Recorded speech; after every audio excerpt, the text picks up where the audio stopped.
Good day, I'm Stephen McHugh, and this is your JIS News for Friday, April 9, 2021. Prime Minister Andrew Holness says Jamaica is ready to provide support to neighboring Saint Vincent and the Grenadines, which is on red alert for more eruptions at the La Soufriere volcano. Mr. Holness gave the commitment yesterday during a call with that island's Prime Minister, Ralph Gonsalves. A statement from the Office of the Prime Minister says Mr. Holness expressed solidarity with the government and people of Saint Vincent and the Grenadines. He also committed to placing Jamaica's Disaster Assistance Relief Team, DART, at the ready should they need to be deployed. During the call, Prime Minister Gonsalves outlined the disaster response arrangements in place through the efforts of the Vincentian government with the support of the Caribbean Disaster Emergency Management Agency, SEDEMA, and the Regional Security System. He said further arrangements would be implemented with the support of regional and international partners as well as the private sector. Both prime ministers expressed confidence in the arrangements thus far, even as they identified potential challenges and discussed areas within which Jamaica could assist. The two leaders further agreed to remain in touch on evolving needs. Within the framework of SEDEMA, Jamaica is the focal point for disasters in the Northern Caribbean. However, the DART has provided emergency support in the Eastern Caribbean. Back on local soil, Jamaica has received a shipment of 75,000 doses of the AstraZeneca vaccines through the African Medical Supply Platform. The shipment, which arrived yesterday, will allow the government to continue the program of immunization against COVID-19.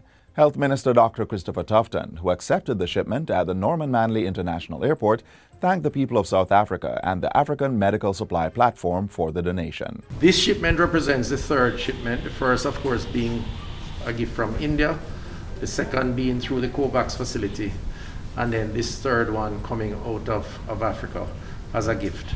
We expect a fourth shipment in another 2 weeks or so from COVAX. That should be about 50,000 doses. Dr. Tufton says the intention is to utilize this vaccine in the major blitz planned for this weekend. It's the first national rollout. You will recall we have had 2 Saturdays at the national arena. We're targeting probably 50,000 or so persons over a 3 to 4 day period. The island-wide mass vaccination exercise started today and will run throughout the weekend to Tuesday next week.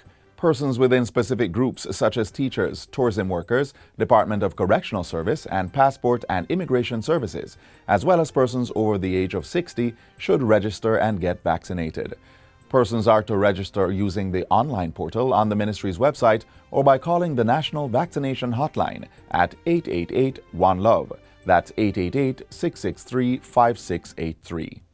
Public and transportation service providers who wish to participate in ride-sharing services are being advised that they must have a road license and badge to operate locally. In a statement yesterday, the Transport Authority said it welcomed newcomers to the market, but cautioned individuals and companies to comply with the laws governing public transportation to ensure the safety of the commuting public. Entities or individuals who want to provide ride-sharing services must first submit an application to the Transport Authority, along with vehicle documents, motor vehicle inspection report, payment receipt, L form, proof of address, identification card, and police record.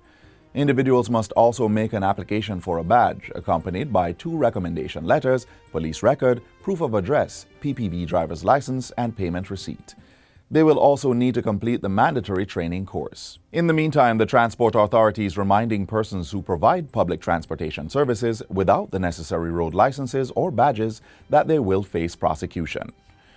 Government will shortly be providing support to approximately 124 Jamaican athletes who are preparing for the Tokyo Olympic and Paralympic Games scheduled for July 23 to August 8, 2021.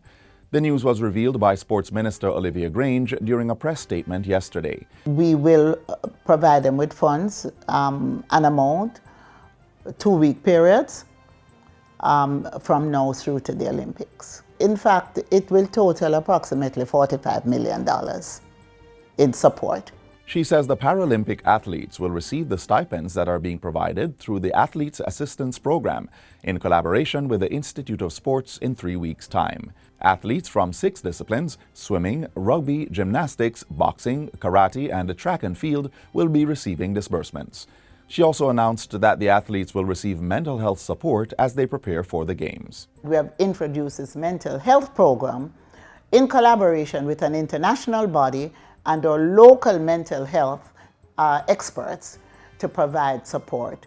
And finally, Prime Minister Andrew Holness is pleading with persons who may have information regarding the death of primary school teacher Natalie Dawkins to come forth.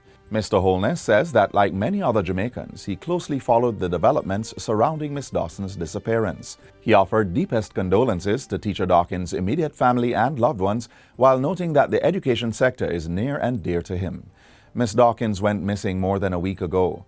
A body found in a shallow grave yesterday is believed to be hers. Thanks to the diligent investigative work and the effort of the JCF and the support of stakeholders like the JTA, which I wish to commend them for their very active support, the suspected perpetrators have been arrested and important evidence recovered. The Prime Minister says that while in such crimes it is difficult to predict and anticipate their occurrence, with increased information flow between citizens and law enforcement, more preventative actions can be taken. The government has invested heavily in the intelligence, forensic, and cyber capabilities of the police to solve crime, and we are seeing this reflected in the quick response in the interdiction of perpetrators. This, coupled with timely trials and fittingly strong sentences, will send an unequivocal signal to the criminal element that crime does not pay, and perpetrators will be caught and dispatched to justice. Mr. Holness is urging all Jamaicans to be alert, attuned, and ready to do their civic duty and share what they know with the authorities. And that's it for JIS News Today. I'm Stephen McHugh. Thanks for watching.